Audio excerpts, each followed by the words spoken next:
Bonjour mes chers amis. Alors, un grand moment, puisque le moment de la clôture d'un livre, surtout celui de Bereshit, est un moment unique, particulier. Et même si on a tellement dit de choses, on a écrit aussi plein de nouveautés sur la paracha de Vaïchi, que je vous invite encore à lire et à relire.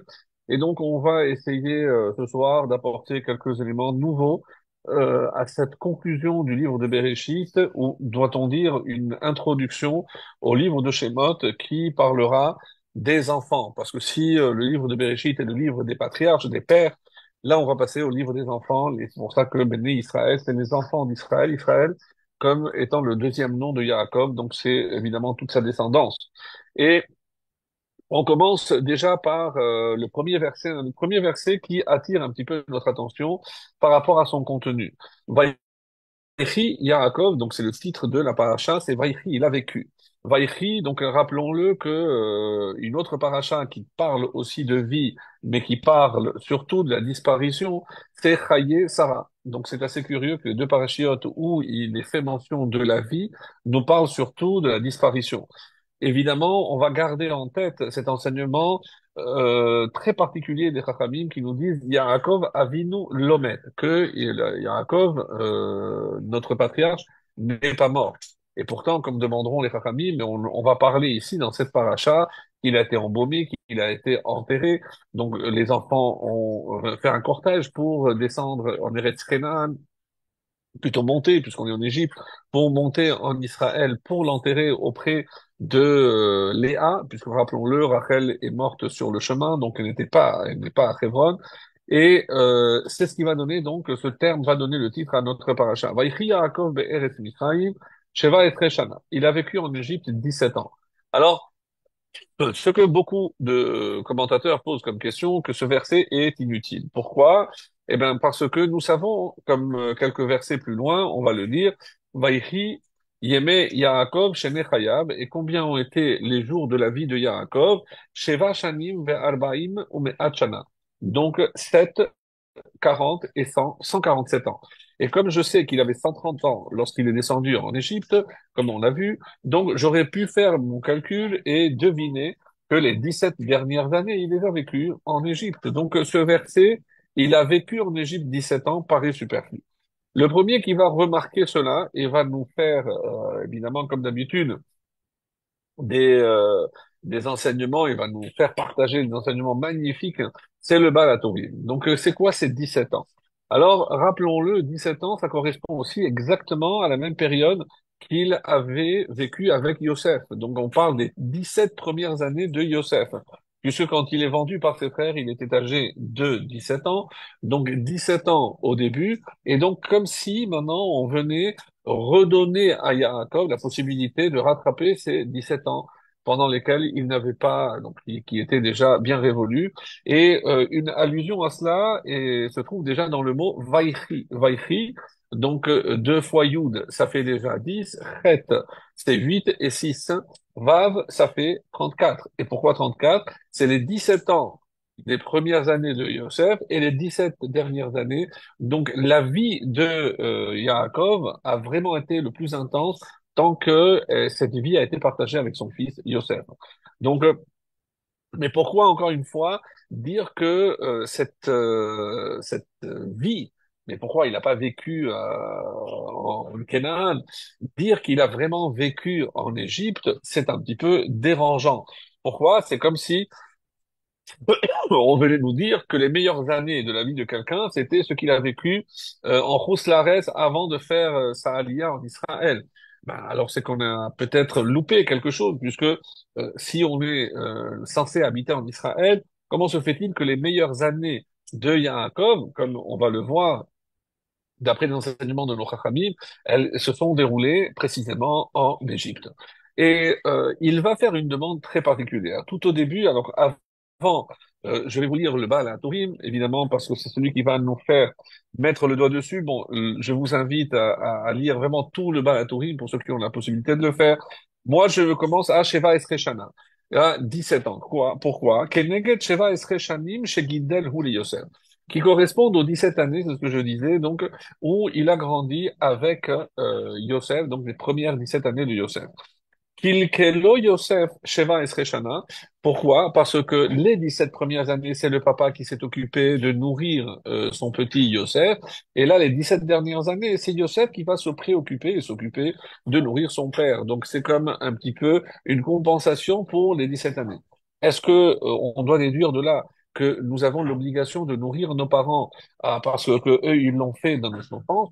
Peut-être. En tout cas, le Baal Tourim le laisse suggérer ici qu'il y a quand même une obligation des enfants vis-à-vis des parents, et toute cette paracha avec les bénédictions, avec évidemment des prophéties, puisqu'on va voir aussi des prophéties, donc traite essentiellement, et on va aussi en parler, de l'éducation, comment doit se dérouler l'éducation des enfants, qu'est-ce que la Torah attend de la part d'un père vis-à-vis de ses enfants.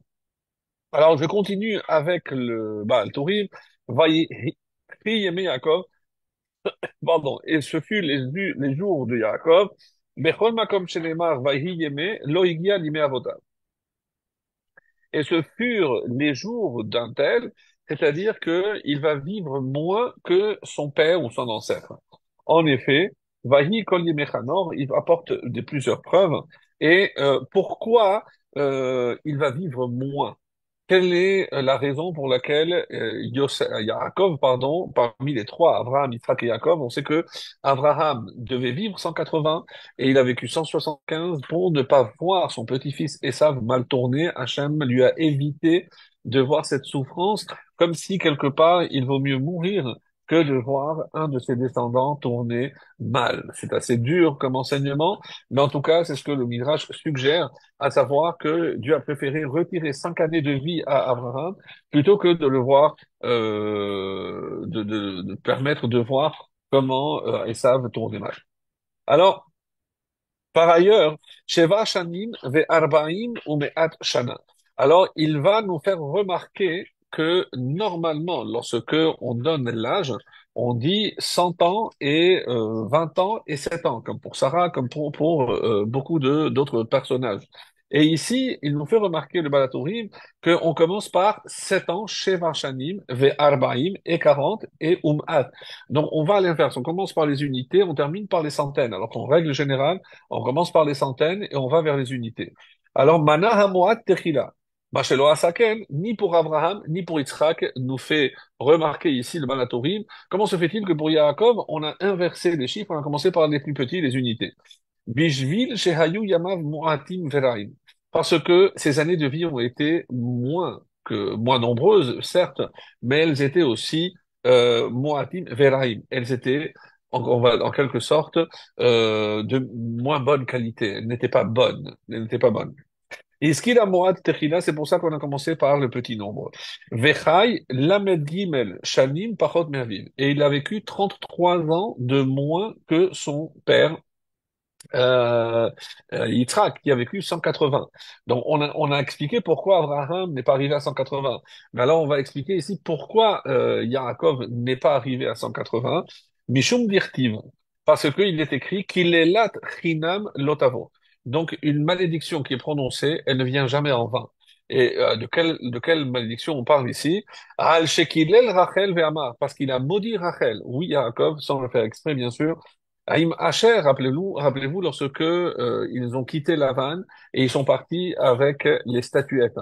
Et Yaakov a eu cette phrase que je cite, Im Hacher timtsa et elokecha, celui chez qui tu trouveras tes divinités, lo yichye, il ne vivra pas. Certains disent que c'est à cause de ça que Rachel est morte plus jeune.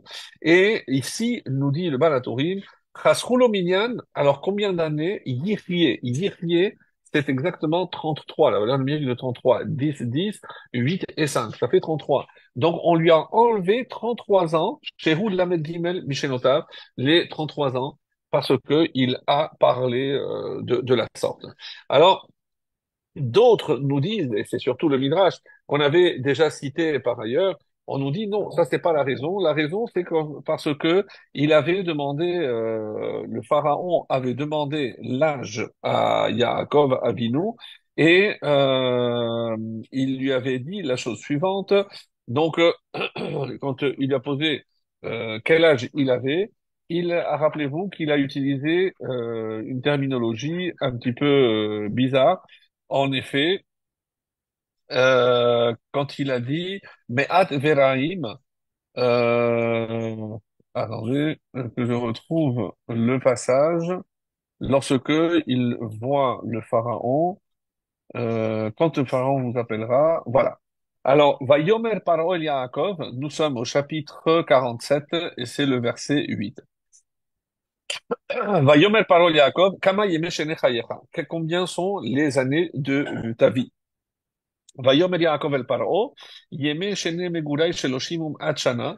Ben, sont de 130 ans. C'est là où je faisais l'allusion.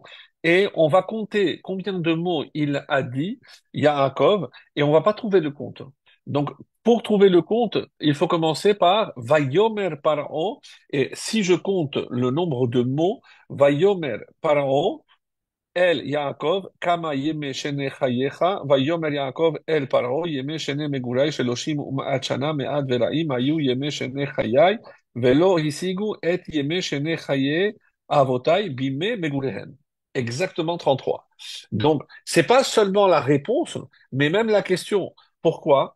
Parce que on dit qu'il avait les traits tellement marqués par la souffrance qu'il avait endurée qu'il a provoqué la question. Donc, non seulement c'est dans la réponse, parce que dans la réponse, il n'y a pas 33 mots, mais si j'inclus la question, je trouve exactement 33 mots. Alors, d'après le Midrash, ça c'est la raison pour laquelle on a retiré 33 années par rapport aux 33 mots. Par rapport à l'explication que nous venons de lire de Balatourim, c'est par rapport au mot Yirye, ne vivra pas, le mot qu'il a prononcé par rapport à Rachel, et ce mot qui vaut comme valeur numérique 33, ce sont les 33 années donc qu'on lui a retiré de vie. Alors, ça, on va dire, c'est par rapport donc à ce que on peut dire du premier verset déjà. On n'a pas encore tout dit, mais il y aurait tellement de choses à dire. Mais en tout cas, ça, c'est ce qui ressort de ce premier verset. Alors maintenant, on va voir que il y a une expression bizarre et qui dit, toujours dans la suite du chapitre 47, Vayikreu Yeme Israël Lamut. Et les jours d'Israël se sont approchés de mourir. Alors c'est curieux parce que c'est comme si les jours mouraient, qui est le sujet du verbe. Donc c'est les jours, vaïkrevou, les jours qui se rapprochent pour mourir. Vaïkra livno li Yosef, il a appelé Yosef et il lui a dit, Imna matzati chen benecha, si j'ai trouvé grâce à tes yeux, Simna yadecha tachat yerechi, mets ta main sous ma hanche. Nous connaissons cette expression qui symbolise une promesse faite sur quelque chose de saint. Il n'y avait pas de Sefer Torah, il n'y avait pas de livre, il n'y avait rien. La seule mitzvah que les Juifs, en tout cas que Abraham avait reçue, qui avait transmis à Yitzhak et à Yaakov, c'était évidemment la Brit Mila. Donc il a demandé de placer la main sur la Brit Mila de Yaakov pour lui faire promettre. Alors tous les commentaires disent, mais c'est étonnant puisque on sait très bien que un enfant n'a pas le droit de toucher les parties intimes de son père, il n'a pas droit de les voir, comme on va le lire. C'est pour ça que on ne peut pas aller dans un mikvé, le papa avec les enfants, de peur que les enfants ne voient la nudité du père. On a déjà vu ce qui s'est passé avec Noach et ses enfants, alors que lorsque Shem et Yafet sont rentrés à reculons, précisément pour ne pas voir la nudité du père. Donc c'est un trait de caractère que Shem nous a transmis, et jusqu'à aujourd'hui, donc ça reste dans la halakha. Alors, et qu'est-ce qu'elle va être sa demande? Ah, si il m'a dit chesed ve'emet, tu vas faire avec moi et de la bonté et de la vérité. Al natik veleni Misraïm, s'il te plaît, ne m'enterre pas en Égypte. Mais pourquoi il a fallu faire une promesse? J'ai pas compris. Mais Yosef, c'est le vice-roi, il peut tout faire. Alors, comme vont l'expliquer certains de nos commentaires, donc il ne craignait évidemment pas que Yosef n'accomplisse pas sa promesse, surtout s'il faisait un serment. Mais il avait peur de Pharaon parce que il s'était rendu compte que dès que Yaakov était arrivé, la deuxième année de famine, la famine s'est arrêtée. Et s'il est vrai que la paracha de Vaïgash se termine avec le fait que les esclaves, ou peut-être pardon, les Égyptiens se sont proposés comme esclaves, ça ne correspond pas exactement à ce moment-là, c'était déjà même avant. Et même si la terre a commencé à redonner, à refleurir, mais il a fallu que pendant ces 2 années de famine, eh ben, tout est passé entre les mains de Yosef, autrement dit entre les mains d'Égypte. D'ailleurs, on dit que toute cette richesse qui a été accumulée, parce que c'était une richesse colossale, nous disent nos Chachamim, donc de quoi nourrir des générations et des générations, eh ben, elle a été conservée en trois parties. Une d'elles a échu à Korach et elle a été engloutie avec Korach et sa famille. Donc c'est un tiers de toute cette richesse. La deuxième partie va arriver entre les mains de Antoninus. C'est autrement dit chez les Romains. Les Romains, donc on dit que l'une des sources de leur richesse, c'était précisément celle de l'Égypte. Pas quand ils ont conquis, ils sont tombés sur cette richesse. Et c'est pour ça qu'on dit qu'Antoninus était un homme très, très, très riche. Et qu'est-il advenu de la troisième partie? Eh ben, les Chachamim nous disent que cette partie, ben, elle sera découverte lorsque le Mashiach reviendra et elle va échoir, évidemment, au peuple juif qui n'aura plus besoin de travailler pour que l'on puisse continuer à s'occuper d'étudier la Torah sans aucune préoccupation, parce qu'il y aura tellement de richesses pour 1000 ans, c'est que plus personne n'aura besoin de travailler. Alors, voilà le programme pour le dernier millénaire.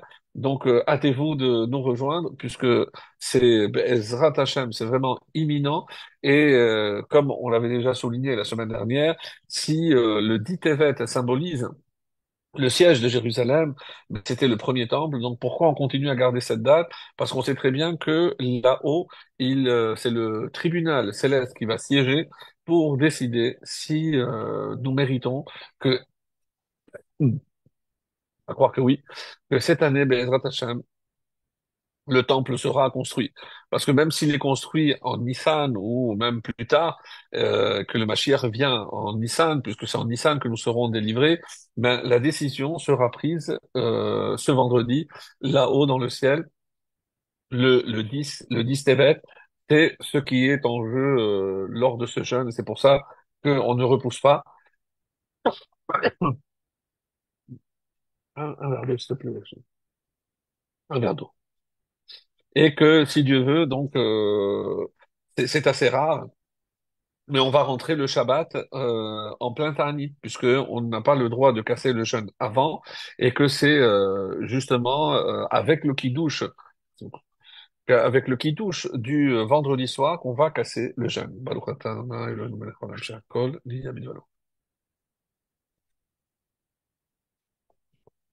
Donc ça, c'était un petit mot sur un rappel pour le Nitevet. Alors, Rachid nous dit pourquoi on appelle ça Chesed ve'emet.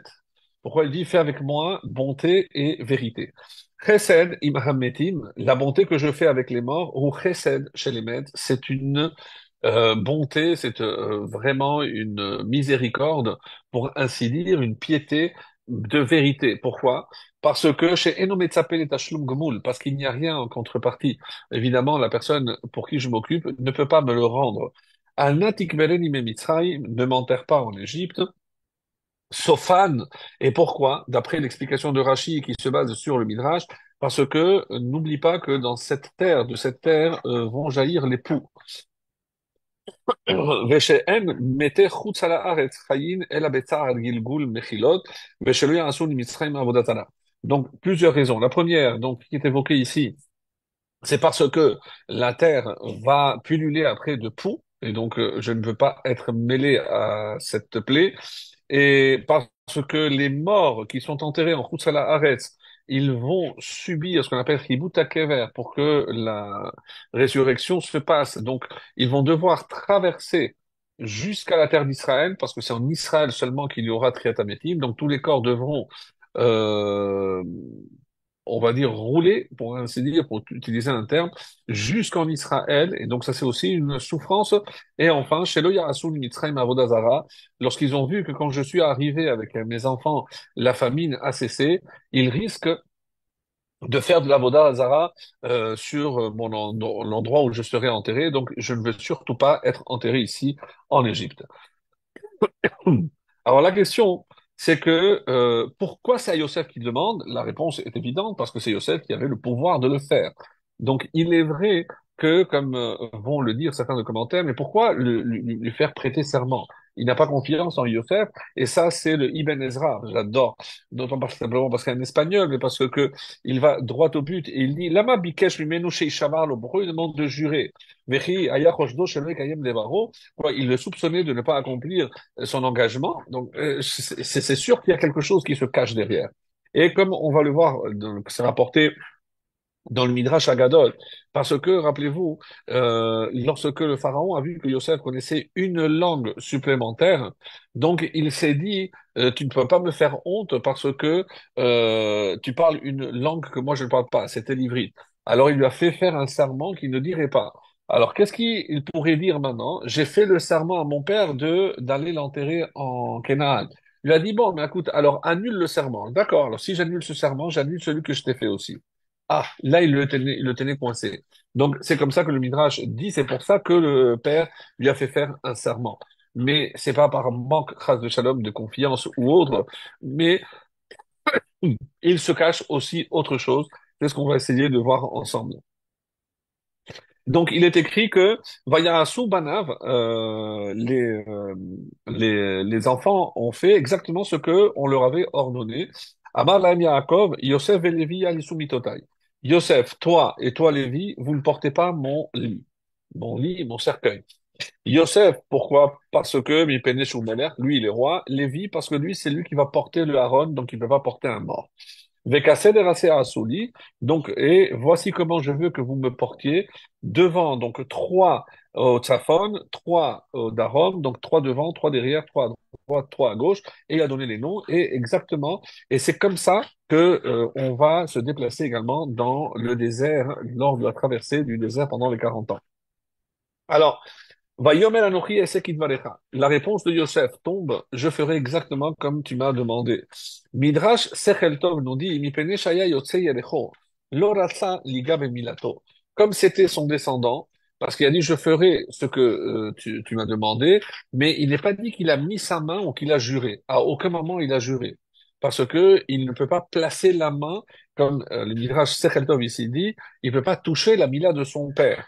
Et dans le Baal Halachot Gedolot, concernant les halachot de Kibud Avaim, donc le respect qu'on doit aux parents, il est écrit Yesh Omrim She'asur le'adam nikanes lemerchatz im aviv. Il est interdit de rentrer dans les bains avec son père. Pourquoi? Rabbi Yoshua Omer Mishum Shelo Yegale Erva Zeibze, pour ne pas découvrir sa nudité.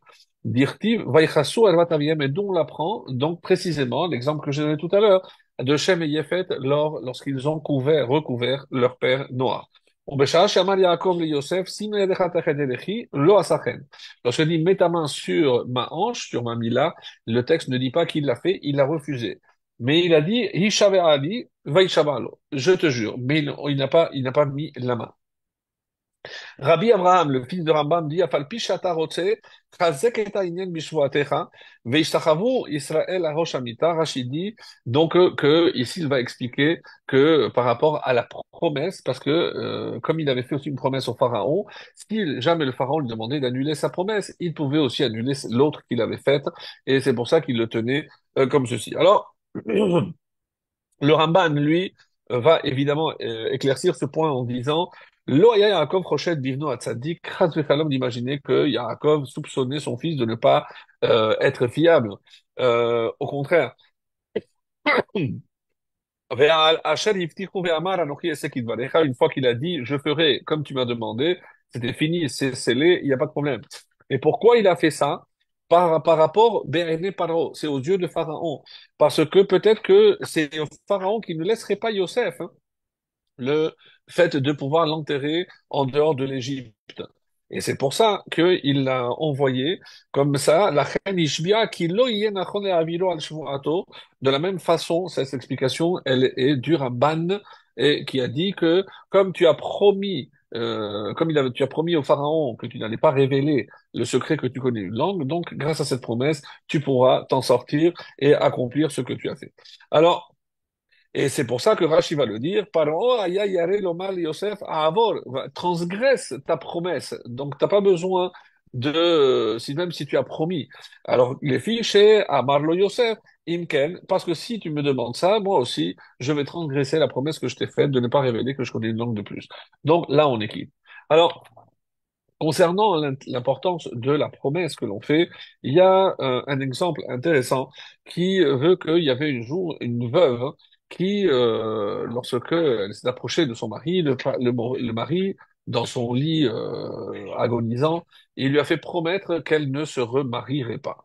Alors, quelque temps après, quelques jours après, donc le mari, l'époux décède et les mois passent et cette femme n'avait pas de moyens, elle avait des enfants en bas âge encore, et elle est allée voir à l'époque, donc il y a à peu près 300-400 ans, le Maharshal, un commentaire connu de la Gemara, un génie.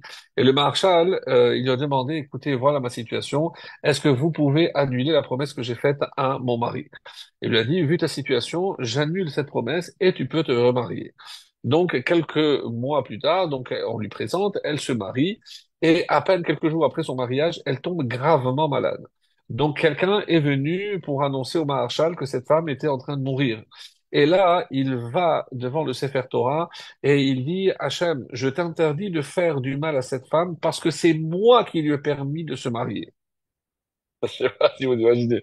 Donc le Maharshal dit à Hachem, je t'interdis de faire du mal à cette femme, parce que si c'est à cause de la promesse qu'elle n'a pas tenue, c'est moi qui l'ai libérée de cette promesse.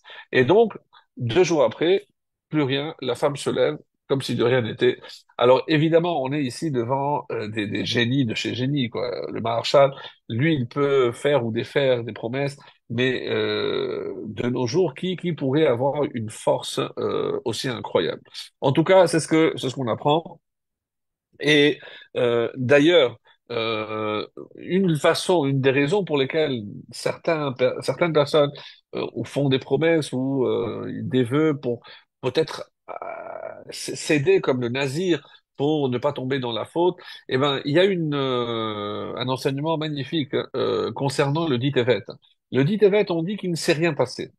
Le Tevet, il y avait un siège, il y avait rien. Donc on est à la frontière, l'ennemi est à l'extérieur encore, il n'est pas encore rentré. Donc c'est un petit peu comme les lignes de défense Maginot, oui en Alsace. Donc tout ceci est pour défendre. Donc il n'y a rien pour l'instant qui s'est passé. Oui, mais on nous dit que n'oubliez pas que l'ennemi ici, c'est qui? C'est le Yetzer Hara.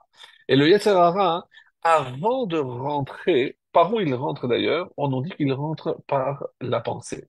Donc, et quand on nous demande, le dit évêque, de mettre un siège, nous protéger, parce qu'une fois que le Yetzirah rentre dans la pensée, eh ben, c'est une question de temps que le Allénou, que Dieu nous préserve, on passera à l'acte.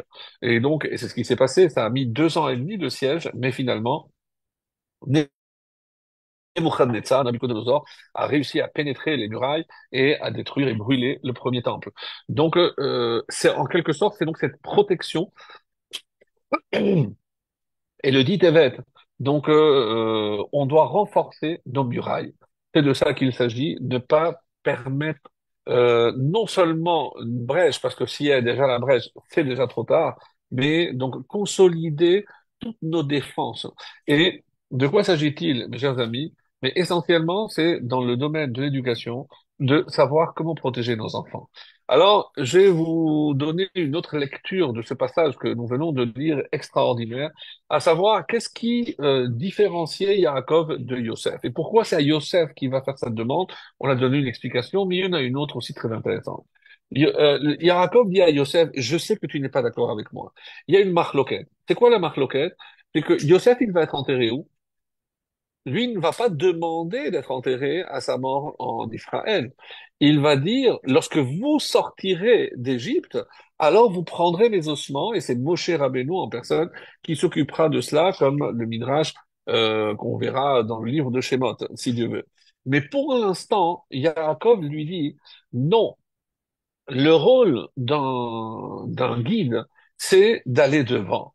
Et donc, si nous espérons que tous les enfants viendront un jour en Israël, c'est là-bas que je dois les attendre. Donc, Yaakov, lui, il se dit, il faut que je sois devant. Yosef lui dit, non, papa, tu te trompes. Nous, on doit rester avec le peuple, parce que tant qu'ils savent que je suis là, ils savent aussi qu'ils sortiront. C'est ça qui va leur donner la force de quitter l'Égypte, et parce qu'ils m'ont promis de me porter avec eux. Autrement dit, ils savent qu'ils sortiront. Donc c'est pour leur donner, savoir que toi tu es déjà enterré, mais à ta Marpella, c'est pas ça qui va leur donner le courage, la force, hein, de tenir pendant 210 ans. Donc, papa, je pense que tu te trompes.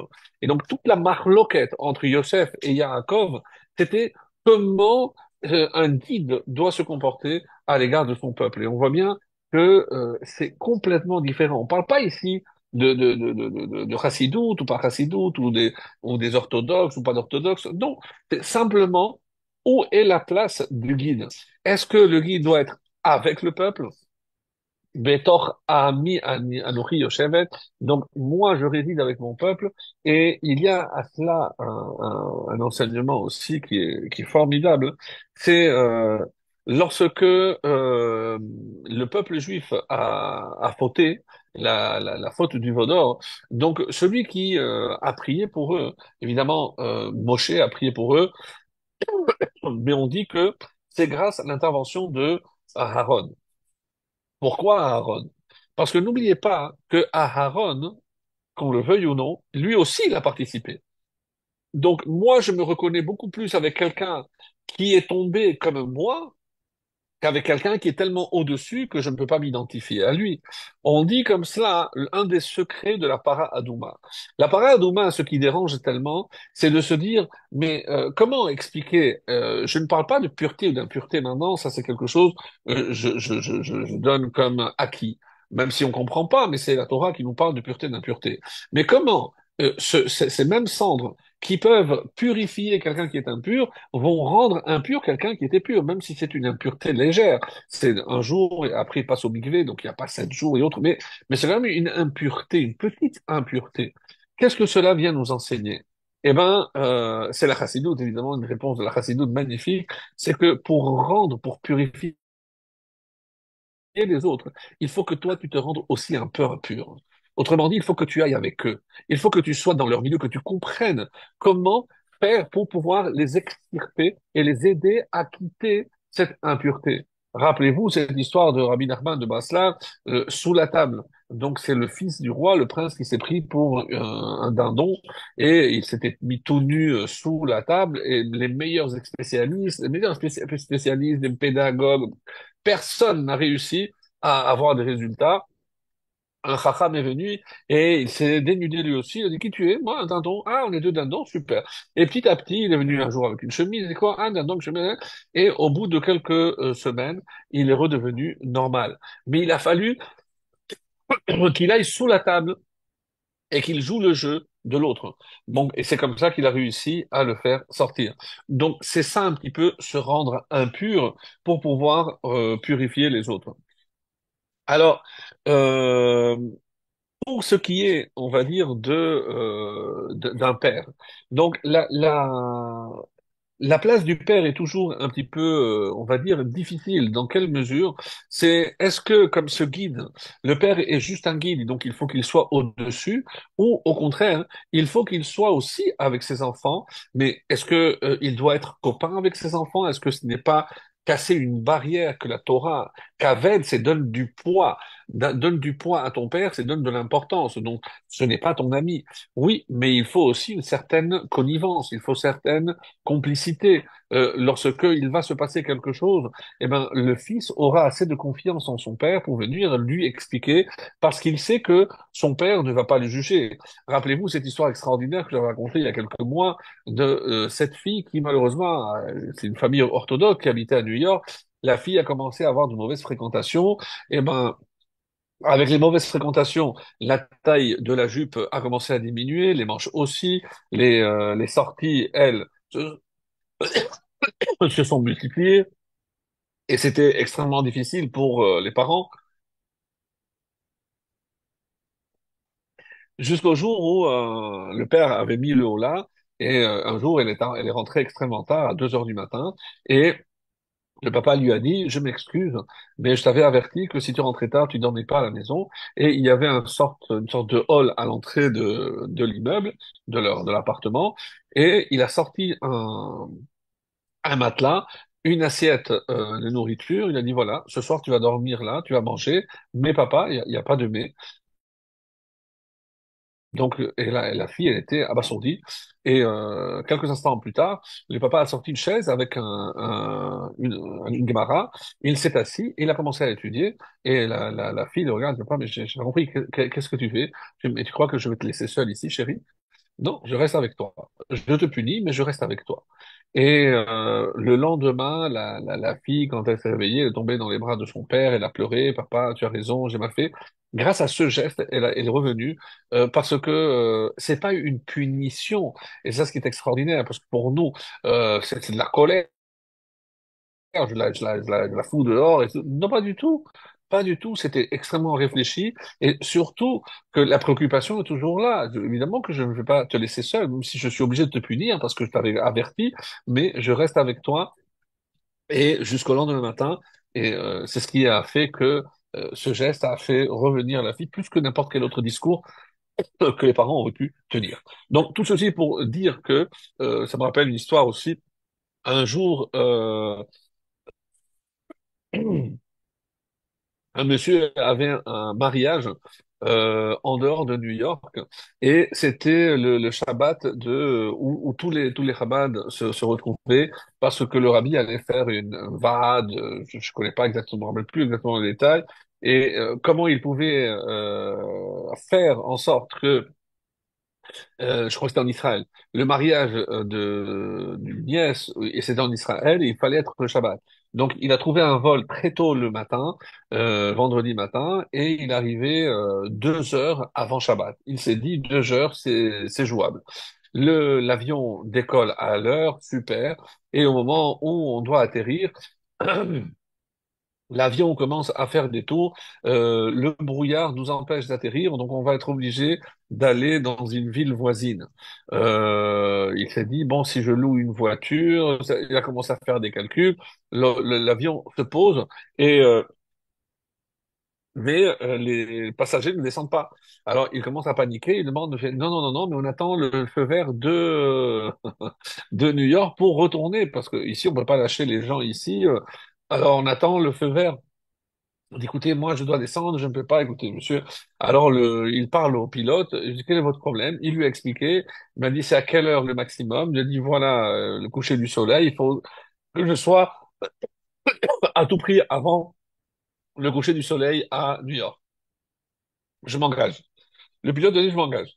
Et ils ont atterri exactement 10 minutes avant le coucher du soleil. Il est sorti avec sa valise et il est resté coincé à l'aéroport parce qu'il ne pouvait aller nulle part.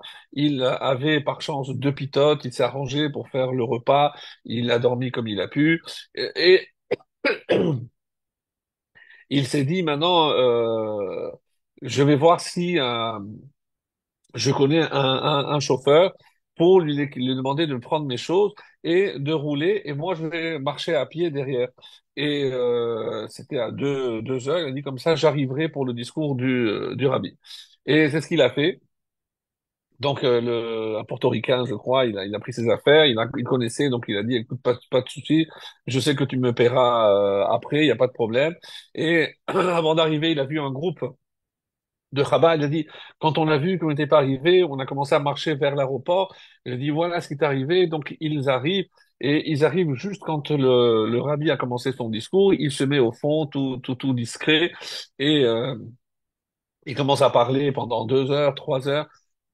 Et à la fin, il dit, je sais qu'il y a des hommes qui ont fait beaucoup d'efforts en venant d'Israël pour être là, et sachez, il leur a dit que plus on fait d'efforts, plus on est récompensé. Donc ça a chauffé le cœur de ce bon juif qui a compris quelque chose. C'est que le rab, c'est vrai que peut-être il est au-dessus. Donc le rabbi, il est loin. Donc il est loin de nous. Mais le père, lui, le rôle du père, c'est d'être proche de ses enfants. Donc comment jouer sur ces deux plans pour être comme un rat, parce qu'un père, c'est aussi un enseignant, donc être loin, mais être proche. Et ça, c'est cet équilibre-là qui est tellement, tellement intéressant. On dit que, il y avait des rabbinim pour ne pas obliger leur père à se lever quand ils rentraient, parce qu'ils étaient tellement gênés, ils sont allés dans d'autres villes, parce qu'ils étaient trop gênés de faire, d'obliger leur père, parce que c'était aussi le rave, de les obliger à se lever. Alors, voilà. Donc, en gros, si je résume, donc le père, c'est celui qui va devant les enfants, mais celui qui marche aussi avec les enfants. Donc, marcher devant, c'est parce que ça doit être, il doit être un exemple, et marcher avec, c'est être à leur écoute et ne pas avancer, qui même me suivent. Non, être sûr que tout le monde suit, que tout le monde est dans la bonne direction. Ça, c'est le rôle d'un père, d'un vrai guide. Et c'est ce que Yaakov et tous les patriarches nous ont montré tout au long de ce livre extraordinaire de Bereshit. Alors, j'entame la deuxième partie. Pourquoi? Parce que en parlant de père et de fils, il y a un épisode qui est, je suis certain à vous aussi, ça vous a toujours interpellé. C'est la fameuse rencontre entre Yaakov et Yosef. Et on dit ici que il a fait le schéma. Pourquoi Yosef, oui, il a pleuré, Yaakov n'a pas pleuré parce que Yaakov a fait le schéma.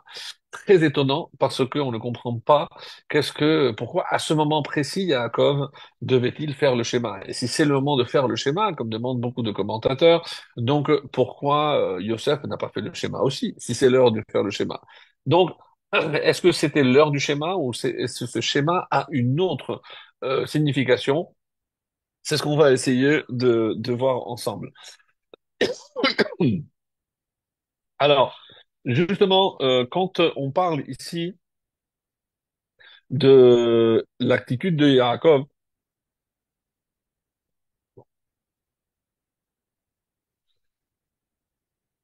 il pose une autre question ici concernant notre paracha.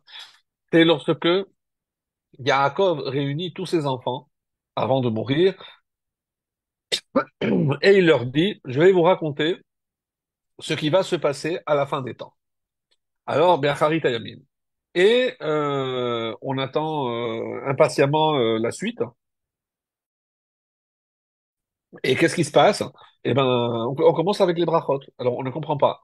Qu'est-ce qui s'est passé? Pourquoi il n'y a pas? On s'attendait à ce qu'il révèle la fin des temps, la venue du Mashiach, quelque chose, donc quelque chose de conséquent. Ve'agid alachem. Alors, qu'est-ce qui s'est passé? Donc, on nous dit que Nistalleka mimeno shechina. Et c'est comme ça que c'est rapporté dans le traité, dans le Bereshit, pardon, et qui rapporte justement que le Midrash Nistaleka mimeno shechina. Donc la Shechina l'a quitté. Donc c'est pour ça qu'il n'a pas révélé ce qu'il s'apprêtait pardon, à le révéler. Amroulo. Alors, ils lui ont dit, Shema yeh psoul, peut-être qu'il y a parmi vous un psoul, il y a un défaut, c'est pour ça que la Shrina m'a quitté, je n'ai pas pu vous dire. Les enfants ont dit, non, Shema Israël. Écoute, papa, Israël, c'est le deuxième nom. Keshem, she'en belibecha el echad, de la même façon que dans ton cœur, il n'y a qu'un seul Dieu, car en belibenu el echad. Donc, nous aussi, on a un seul Dieu. C'est curieux, parce que quand le père soupçonne qu'il y ait un défaut chez les enfants, de quel défaut on va parler? On va dire qu'il s'agit de ne pas croire en un Dieu unique ou que Dieu n'est pas le seul. Alors, quelle a été la réponse de Yaakov? Baruch Shem Kevod Malchuto Leolam Vaed. Que son nom de son royaume glorieux soit éternel.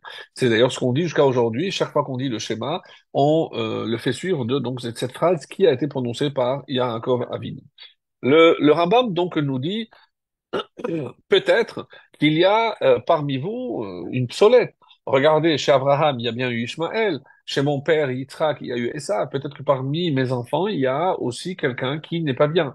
Et ils lui ont dit certainement pas, papa. Donc, toute ta couche est parfaite et elle est pure.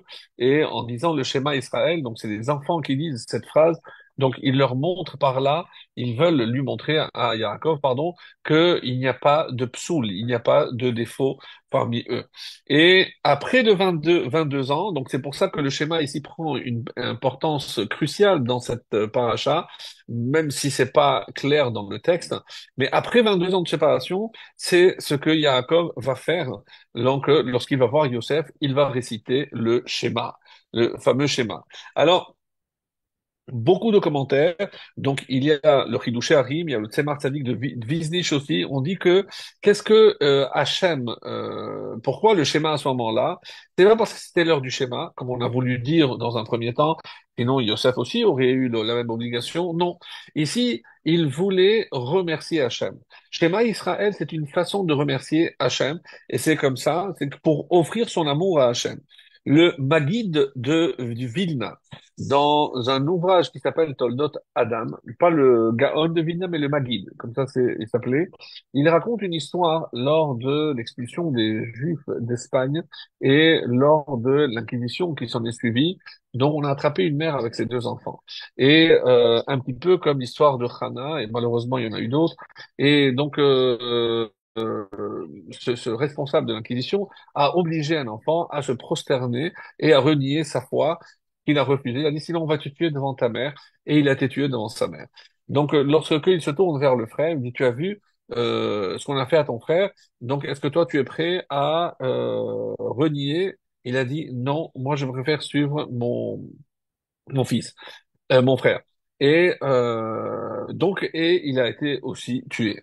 Donc, cette femme a eu un courage, une force, hein. Je lui ai dit, Hachem, maintenant que tu m'as enlevé mes deux enfants, peut-être que je pourrais accomplir Ve'ahavta et Hashemecha bechol levavecha, avec tout mon cœur. Parce que comme maintenant que je n'ai pas mes enfants, maintenant tout mon cœur t'appartient. Quelque chose d'incroyable. Et c'est comme ça qu'il dit que Yaakov, en quelque sorte, il offrait tout son cœur à Hachem. De peur, il avait peur de se laisser porter par l'amour de son fils. Et on raconte une histoire peut-être moins connue que le Chafetz Chaim, oui, l'auteur de toute la halachot du Lashon Hara, celui qui a écrit aussi le Mishnah Brura. Un jour, il a dû quitter son village de Radin pour aller à la grande ville Varsha, à Varsovie, parce que ils avaient imprimé pour la première fois le Mishnah Brura et il est allé pour la présentation. Et le soir, donc il était à Varsha, il a rêvé un Sefer Torah tombait des mains. Il s'est dit, c'est pas un bon signe, ça. Le lendemain, il reçoit un télégramme, à l'époque c'était des télégrammes, comme quoi son fils qui était un génie, il s'appelait Rabbi Abraham, mais un génie, paraît-il, quelque chose de hors norme. Donc, ils lui ont dit qu'il était décédé. Et il rentre en vitesse pour l'enterrement de son fils, et il a dit à Hachem, maintenant que je n'ai plus l'amour pour mon fils, Hachem, je suis prêt à te donner tout mon amour pour toi. Un petit peu comme ce que avait dit cette femme. Et ahava she'ahavti et beni ani moser me'ata leribono shel olam. Tout l'amour que je vouais à mon fils, maintenant, je suis prêt à le consacrer à toi, maître du monde. Donc, attention, parce que qu'est-ce que ça voudrait dire qu'on n'a pas le droit d'aimer nos enfants? Évidemment qu'on doit aimer nos enfants. Mais de Yaakov, on apprend qu'attention, c'est que on doit aimer nos enfants, mais évidemment que cet amour ne doit pas éclipser l'amour que nous devons porter à Kadosh Baruch Hu. Cela va de soi. Alors, il y a, par rapport à, le Maharal dit, donne une autre explication aussi très intéressante. Keshera'a et Yosef, hein, Meler, lorsque Yaakov a vu son fils habillé comme un roi, il a vu qu'il était un roi, il s'est dit c'était quelque chose d'incroyable. Ba belibo ahavato ve'irato shel HaKadosh Baruch Hu. Donc c'est là où il a tourné tout son amour et toute sa crainte vers HaKadosh Baruch Hu, qui pendant ces années où il pensait qu'il est arrivé quelque chose de mal, Hachem a tout fait pour que Yosef devienne un roi.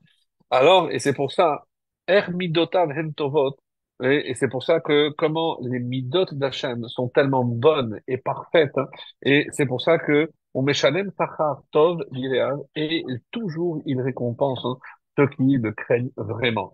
Donc, c'est une façon de nous enseigner que finalement, c'est ça ce que Yaakov nous donne comme exemple, c'est savoir, c'est ce qu'on va essayer de comprendre, que même si des fois on ne comprend pas tout, mais on doit être convaincu, et c'est ça ce que Yaakov va nous laisser comme legs, comme héritage, c'est n'oubliez pas que c'est Yaakov qui a fixé la prière de Harvit, donc le soir, la nuit, l'exil où tout n'est pas clair. Et donc la première mitzvah d'ailleurs d'un bar mitzvah, c'est pas le matin mettre tes filles ou faire le schéma ou la tefila. Non, et ça commence, la journée commence la veille. Et par quelle obligation? Par la lecture du schéma. Donc la première mitzvah qu'un bar mitzvah accomplit, c'est précisément la lecture du schéma à Arvit, avant même de mettre les tefilines, puisque la journée a commencé avant, et qu'il est bar mitzvah le soir même. Donc la première mitzvah, c'est évidemment la lecture du schéma. Alors, et c'est ce que nous enseigne cet épisode qui se trouve dans le livre des Rois 2, au quatrième chapitre, le verset 37. De quoi est-il question? Et rappelez-vous, c'est la Shunammite, cette femme qui n'arrivait pas à tomber enceinte et qui avait hébergé Elisha, le prophète Elisha, le successeur de Eliyahu Navi. Et finalement, donc, elle a eu un enfant. Et un jour où cet enfant était avec son père dans les champs, il s'est senti mal, il est rentré et il est mort. Donc, elle a pris son enfant, elle l'a déposé sur le lit de Elisha et elle a couru parce qu'elle savait où il se trouvait. Il lui a dit, viens parce que mon fils est mort. Et tu m'avais promis un fils, tu ne peux pas me l'enlever.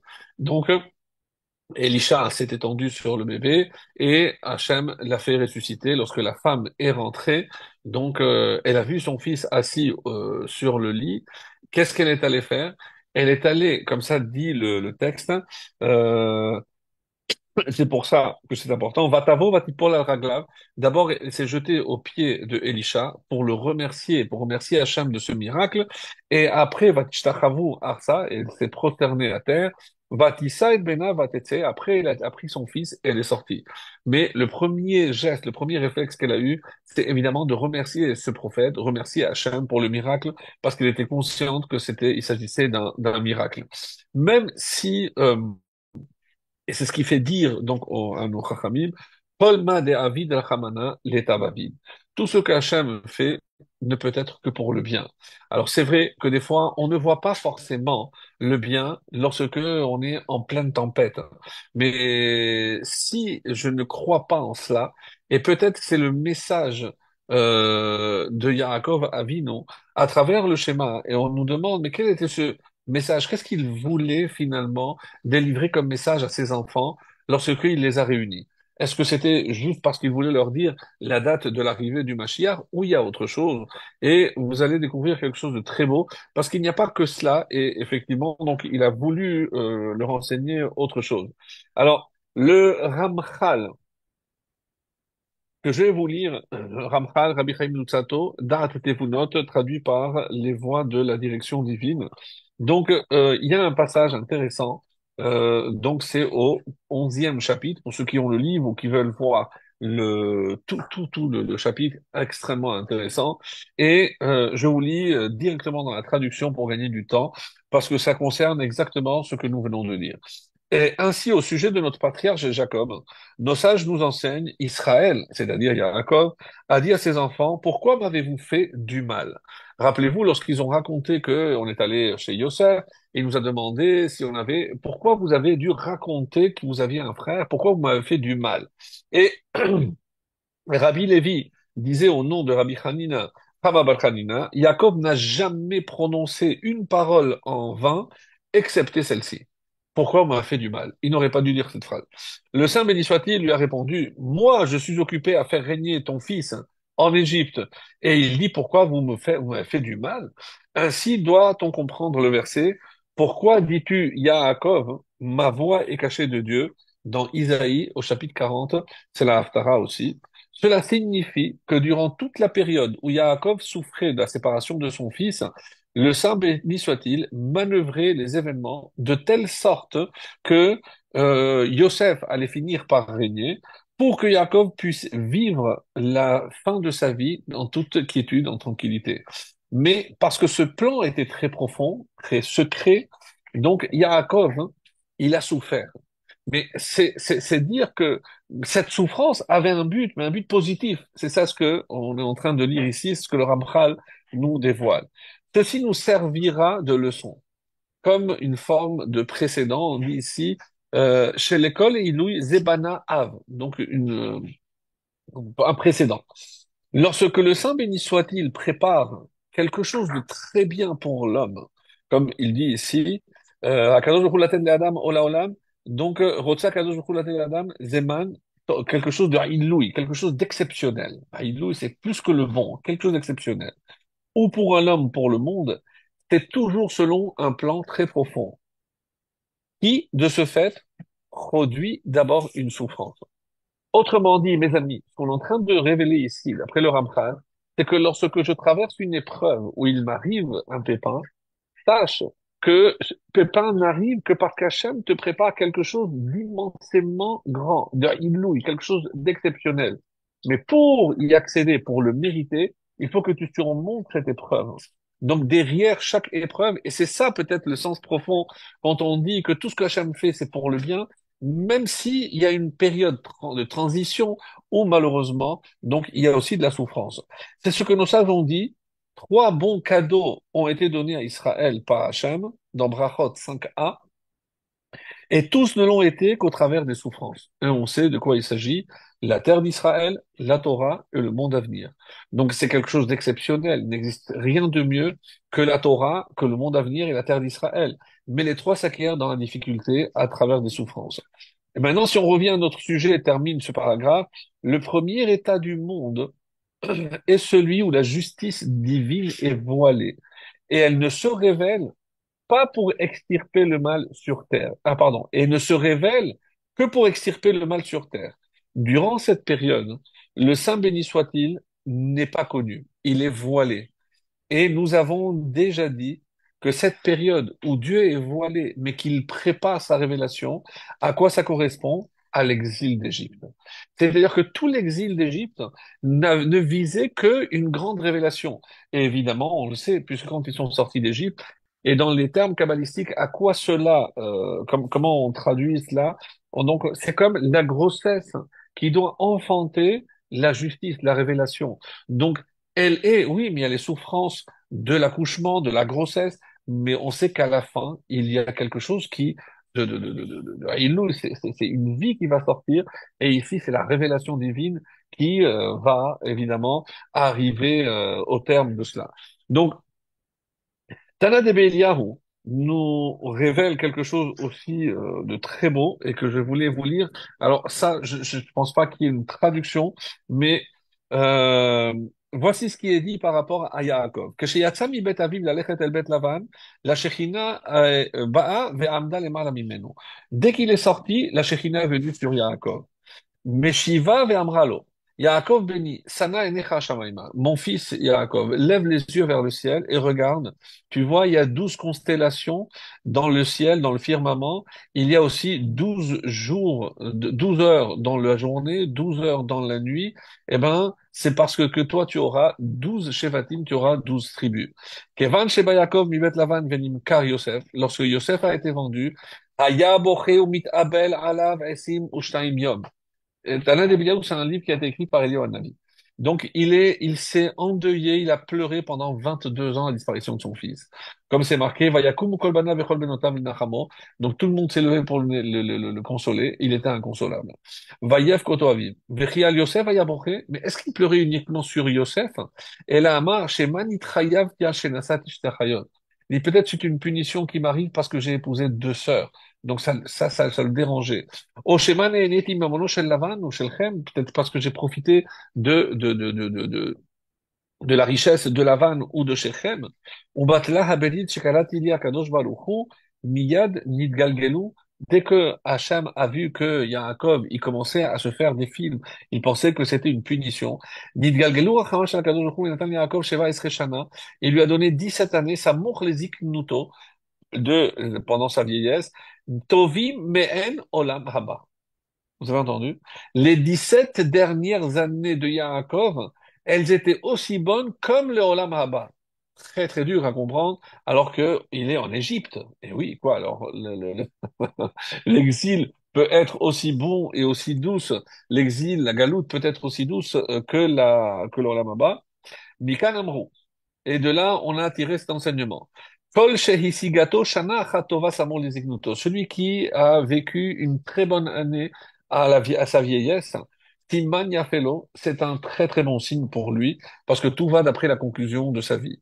Vechol shehisigato shana achat ra'a samor lizignuto. Celui qui vit une mauvaise année, siman ralo, mauvais présage, mauvais signe pour lui.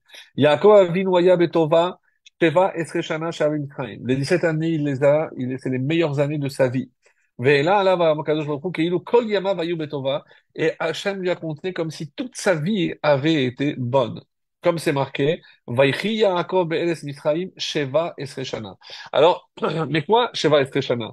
Et pourquoi en Égypte c'était bien? Alors les Chachamim nous disent, mais quel enseignement qui est caché ici? Sheva Esre, 17. 17, c'est la gematria de Tov. Quel est le secret pour avoir une bonne vie? C'est s'imprégner de ce principe extraordinaire que tout ce que Hachem fait, c'est pour le bien. Et c'est pas facile. Mes amis, c'est pas du tout facile. On trébuche, on se dit pourquoi, on a l'impression que des fois le sort s'acharne sur telle ou telle famille, telle ou telle personne. Regardez, on passe d'un malheur à l'autre, comment c'est possible? Alors, quel est le secret de Yaakov? Quel est ce qu'il a transmis comme enseignement? Sheva Esre, Tov. Si on se dit, mais on arrive à se convaincre que tout ce que Hachem fait, l'est Tov, il ne peut le faire que pour le bien. Et c'est ce que Yaakov nous a démontré. Si, après toutes ces années, 22 ans de souffrance, comme il vient de le dire, Bernard de Béliaou, ici c'est quelque chose d'incroyable. Pendant 22 ans, il a pleuré, on peut imaginer les souffrances terribles qu'il a endurées. Et malgré tout, donc, lorsque, à la fin, il a retrouvé son fils, donc, il a passé ses meilleures 17 années, pas seulement, disent nos Chachamim, parce qu'il a vu la concrétisation de cette promesse, que tout ce que Hachem fait, c'est pour le bien. C'est pour lui donner à manger, c'est pour préparer le règne de Yosef, pour préparer la descente des enfants, parce que ça, c'était une promesse que Dieu a faite déjà à Abraham, donc il savait que ça devait arriver. Donc, Yosef a préparé le terrain à ses descendants. Donc, tout était déjà calculé au millimètre par le maître du monde. Et donc, et c'est ça qui a conféré à Jacob, pas parce qu'il était dans l'opulence, etc. Pas du tout, mes amis. C'est lorsque il a vu la concrétisation de ce que, au fond de lui, il a toujours su, et c'est ce message qu'il essaie de transmettre ses descendants, donc nous aussi, de savoir que tout ce qu'Hachem fait, obligatoirement, est pour le bien.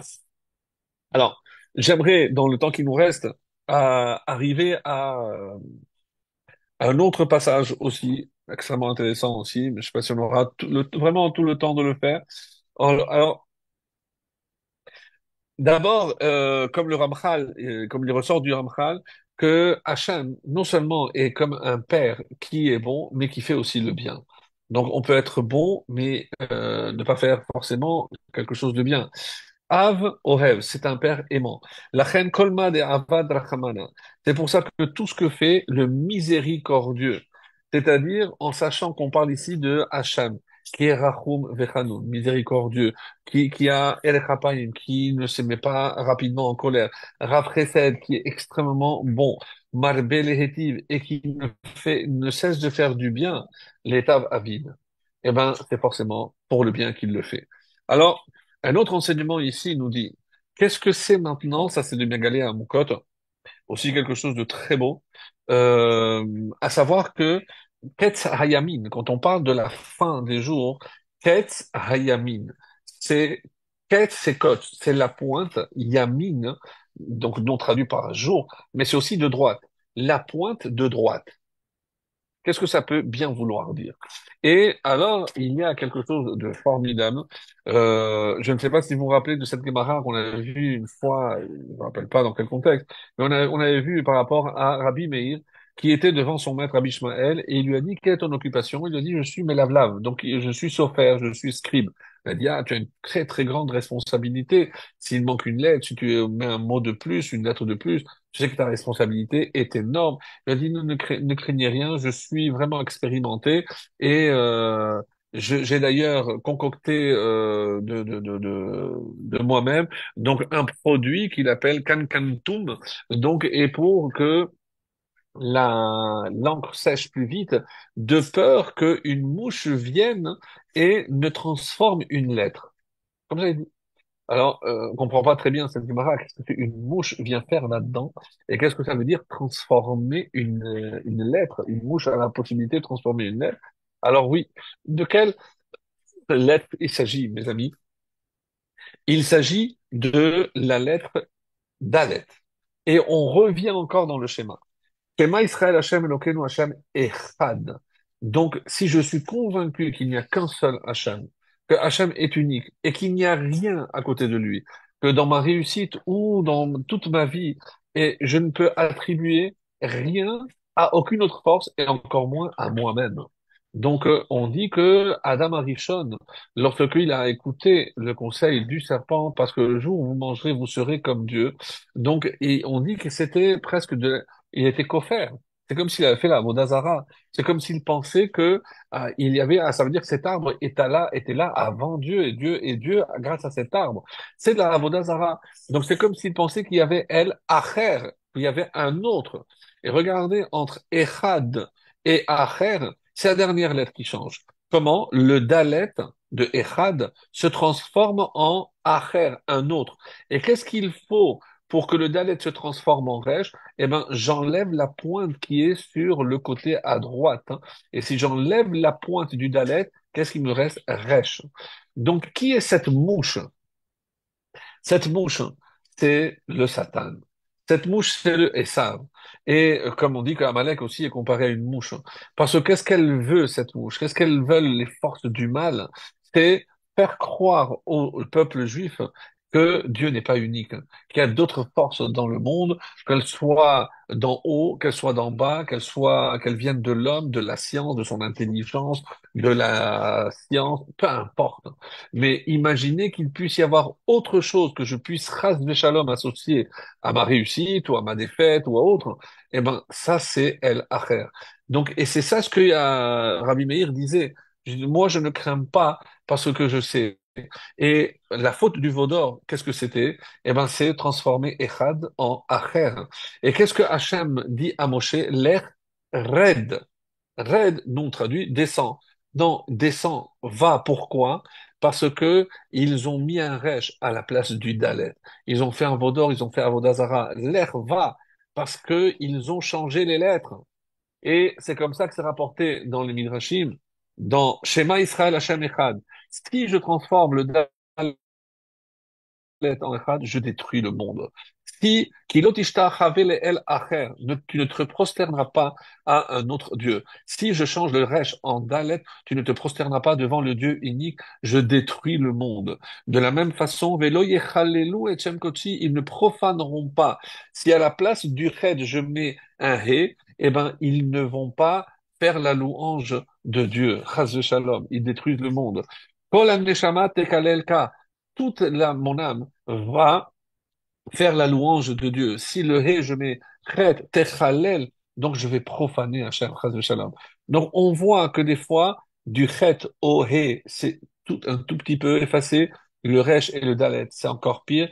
Donc on voit bien ici de quoi il s'agit. C'est pas simplement de changer une lettre, mais changer. Et c'est quel est le message de Yaakov Avinu? Ketz Hayamin. Donc attention, si vous voulez arriver à la fin des temps, si vous voulez vivre les temps messianiques, hein, ne changez pas le dalet en resh. Faites attention, Kotz, la pointe de droite. Extraordinaire comme enseignement. Donc, c'est pas ici, c'est pas qu'il n'a rien transmis, c'est pas qu'il n'a, et ça, pour moi, c'était une découverte magnifique. C'est pas seulement que la Shekhinah l'a quitté, il n'a pas révélé. En fait, il leur a transmis le secret. Vous voulez le secret. Donc, d'abord, voir en Hachem que du bien, qu'Hachem ne fait que du bien. Si je peux vraiment, à travers toutes les souffrances qu'on va endurer durant ce long exil, être convaincu qu'Hachem veut que même tout ceci est aussi pour notre bien, parce que c'est pour le bien, comme on a dit dans le Ramchal, pour un homme ou pour le monde, à plus forte raison pour le peuple juif. Je ne comprends pas la Shoah, je ne comprends pas le 7 octobre, je ne comprends pas plein de choses, mais il est évident qu'à la fin, il y a quelque chose qui va sortir de cela. Et ce qui va sortir, je reste convaincu que ça ne peut être que du bien. Et c'est ça ce que je dois me dire. C'est ça le message, c'est ça l'héritage de Yaakov Avinu. Quand on dit que Yaakov Avinu l'omet, mais attention, mais que ça veut dire qu'il n'est pas mort? Oui, la réponse classique, tant que ses descendants sont en vie, lui aussi est en vie, d'accord, mais il y a quelque chose de plus. Et c'est à cela que je voudrais venir pour notre conclusion. Alors, rappelez-vous aussi que après la faute d'Adam Rishon, qu'est-ce que il a dit Hachem à Adam? À partir de maintenant, la terre était censée te donner que des choses bonnes. Maintenant, Kotz, donc il y a des épines, Vedardar et des épines. Dar, tu as changé le Dalet en Resh, et bien maintenant tu auras la conséquence. C'est que tu vas avoir des épines. Tu ne vas pas avoir, tu ne pourras pas te nourrir comme je l'avais prévu, parce que tu as changé un Dalet, donc tu as fait Avodazara. Donc, on voit les conséquences de changer un dalet. Et on comprend que ce message de Yaakov Avinu, lorsqu'il voit Yosef et il fait le schéma, c'est pas par rapport à Yosef, c'est pas par rapport à ce qu'il est en train de vivre, c'est par rapport au message qu'il nous transmet à nous tous, mes chers amis. Parce que qu'est-ce qu'il est en train de dire? Si vous voulez, regardez, moi je croyais après 22 ans de souffrance, et maintenant quand je vois ce qu'Hachem, Shema Yisrael Hashem Hashem Hashem Echad, donc je vois que tout ce qu'Hachem a fait, obligatoirement c'est pour le bien. Mais comment on peut prétendre qu'il n'est pas mort? Alors, très rapidement, parce qu'il faudrait encore une fois s'attarder sur chose que je ne peux hélas faire comme j'aurais voulu, mais au moins un petit peu. Nous savons que Rabbeinu Akadosh, hein, dans la Torah écrite, hein, Torah orale, pardon, qui deviendra après par la suite écrite, hein, on a un verset dans Shemot, chapitre 24, Ve'etena lecha, je te donnerai Luchot Haeven, les pierres, les tables en pierre, ça c'est les 10 commandements. Veha Torah, la Torah, donc c'est tout ce qui est la Torah écrite. Ha-Mitzvah, c'est la Torah orale, la Mishnah. Asher Katarti, que j'ai écrite, on dit que c'est Nevi'im Ketuvim, les deux parties du Tanakh.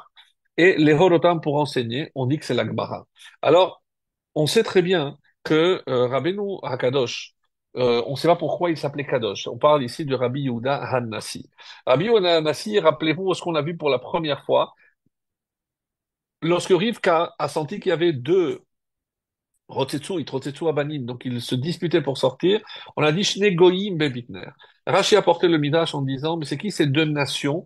On dit c'est Rabbi et Antoninus. Donc on dit, ne dit pas Goïm et Geim, deux fiers, donc Et Rabbi Antoninus, nous connaissons tous l'histoire, comment il y a eu cet échange, rappelez-vous, on avait déjà parlé de ça, lorsque on a voulu accuser les parents de Rabbi Yehuda Hanassi de d'avoir fait la Brit Mila, et on dit que Moshe Rabbeinu, c'est par son biais que Rabbi a été sauvé. Parce que on dit que lorsqu'il a prié Herberana dans la paracha de Vaetranan, donc il a prié et il dit, on dit Herberana. Donc qu'est-ce que c'est Herberana, les initiales? Antoninus, qui vient de Aïn, Esav. Bet Bime Rabbeinu He Hakadosh, c'est qui? Nitzot Echad. Ils sont une même étincelle. Et pourquoi ils sont une même étincelle? Comme Esav et Yaakov étaient dans le ventre, il y a Rabbi et Antoninus étaient aussi reliés. Comme si, et c'est le Mégalé à mon code qui nous révèle, Rabbi est le Gilgoul de Yaakov. Pourquoi je parle maintenant, vous avez compris? Et Antoninus, c'est le Gilgoul de Esav. Donc, on a souvent dit que lorsque ils se sont séparés, elle a dit bon, avance. Et tout le monde dit que ça c'est la prophétie Ve'ayu Moshiim. Lorsque les Har Esav, Ve'ayu Moshiim, donc lorsque viendront à la fin des temps, donc pour l'Ishpot et Har Esav pour juger. Mais mes amis, il y en a qui disent non. Quand est-ce que les deux se sont finalement rencontrés? On dit que c'est Rabbi et Antoninus. Le Mégalé à Moukot nous dit cette prophétie a déjà eu lieu quand? entre Rabbi et Antoninus. Antoninus qui a fait la Mila et Antoninus qui s'est converti au judaïsme et qui a étudié la Torah avec Rabbi. Donc, quelque chose d'exceptionnel. Donc, mais quel est le lien, tout ce qui nous intéresse, que entre Rabbi et Yaakov Avinu? On dit que Rabbi a vécu toute sa vie à Tibériade. Et les 17 dernières années de sa vie, il est tombé gravement malade. On lui a conseillé d'aller un peu plus haut. Il est monté à Tsipori. Et à Tsipori, là-bas, donc, il a vécu 17 ans. Et il disait toujours, Vaichi Yehuda Betzipori Shva Esreshana. Donc, il a repris le verset. Donc, comme si on faisait le parallèle, hein. Les 17 dernières années de Rabbi Yehuda Nassi correspondent aux 17 dernières années de Yaakov. Parce qu'on dit que c'est son Gilgoul. Et alors, on a voulu dire, mais c'est impossible, parce qu'on sait que Rabbi a souffert énormément à Tsipori. Pendant 13 ans, il a eu des rages de dents. On dit qu'il criait tellement que les marins l'écoutaient, quand les bateaux traversaient, ils écoutaient les cris terribles. Et d'où ça venait? Donc, rappelez-vous cette fameuse Gemara. On dit que il sortait un jour d'une choule des Babyloniens, et il a vu un petit veau qui est venu se cacher dans les pans de sa tunique, et il a dit, mais c'est l'écart Notsarta, c'est pour ça que tu es né. Et donc le veau, et Hacham lui a dit, comment? C'est comme ça que tu n'as même pas de pitié pour pour un être vivant, eh ben tu vas souffrir. Et Hachem lui a envoyé une souffrance terrible, on dit qu'il a eu des rages de dents pendant 13 ans. Pourquoi rage de dents? Le Rav Kanievski a expliqué que quand Dieu a promis qu'il n'y aurait pas de Maboul, il a dit, mais si les hommes fautent, il a dit, il enverra des rages de dents. Donc sachez que celui qui fait des rages de dents, c'est qu'il aurait dû périr dans le Maboul. En tout cas, mais oui, mais enfin, avec Rabbi, c'est exceptionnel. Comment on peut dire une chose pareille? C'est très très dur à dire. Alors, j'ai entendu une réponse extraordinaire, j'ai toujours cherché la vérité, parce qu'on dit toujours que Antoninus, le fait que ces jours-là, on dit d'ailleurs que c'était 13 jours, que pendant ces 13 jours, ben, Antoninus a dû téter de la maman, donc du lait pur. Mais pendant ce temps-là, Rabbi, lui, était chez la maman d'Antoninus, donc il a eu du lait impur.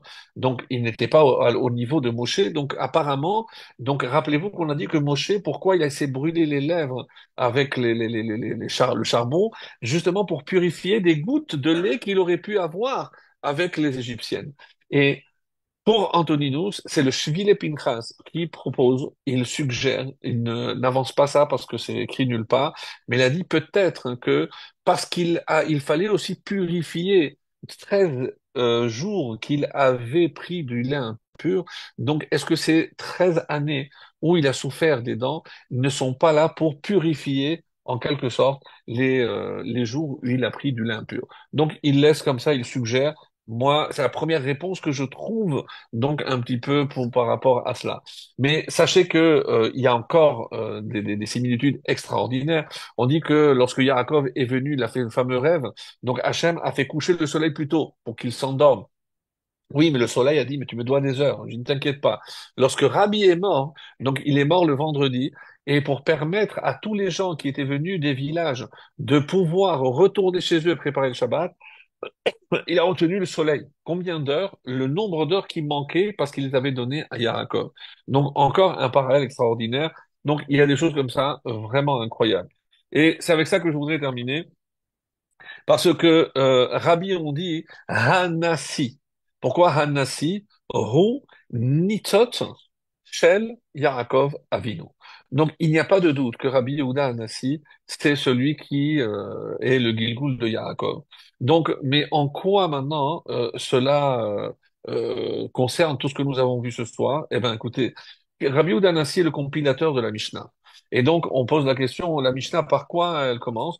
Alors on a dit par Zeraim. Zeraim, c'est quoi? C'est le semence. Et quand je regarde le premier traité, de quoi il parle? De Berachot. Pourquoi? Parce que, et là il y a énormément d'explications pour savoir pourquoi on a commencé, donc j'ai pas vraiment le temps de tout le lire, mais ce serait incroyable parce qu'il y a des réponses très très belles concernant les différentes raisons pour lesquelles on a commencé par Zeraim. Donc, parmi les différentes réponses, parce que le but de la nourriture, c'est de faire des brachot. Et donc, on commence par brachot. puisque Zeraïm, pourquoi on ensemence, pourquoi on pour la nourriture, donc on commence par les brachot.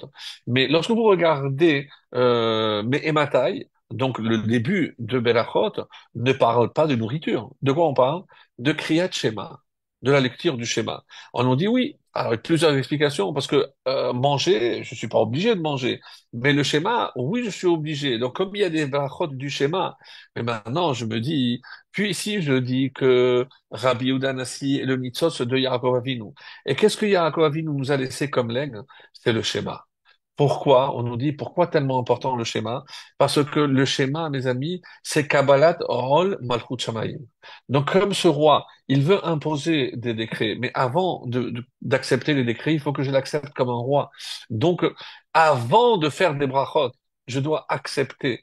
Certains disent Reshit Chochma Yirat Hashem. Le début de la Torah, Chochma c'est la Torah, Yirat Hashem, c'est la Yira. Alors, Rabbi Yehuda Nassi s'est dit, par quoi je vais commencer? Par la crainte.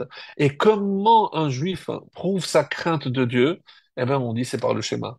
C'est-à-dire que tout le message de Yaakov Avinu, même à travers son descendant, son Gilgul, qui est Rabbi Yehuda Nassi, donc pourquoi on commence la Torah orale? Donc c'est ce qui est incroyable. La Torah orale commence par l'obligation du schéma, parce que tout est inclus dans le schéma. Comme nous l'avait enseigné Yaakov Avinu.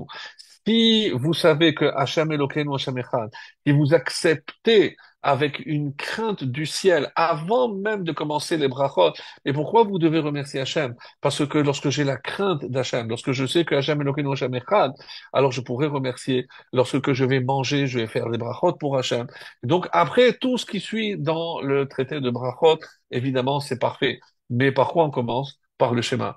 Donc, quel est l'enseignement qui revient tout au long de cette paracha et la conclusion de tout ce livre? C'est la yirat shamayim, c'est la crainte du ciel. Et la crainte du ciel, mes amis, c'est à nous de transmettre à nos descendants, par notre comportement, par notre exemple, qu'Hachem nous donne ce mérite extraordinaire, non seulement que nous soyons capables de craindre Hachem, mais que nous soyons capables surtout de transmettre cette crainte à toute notre descendance.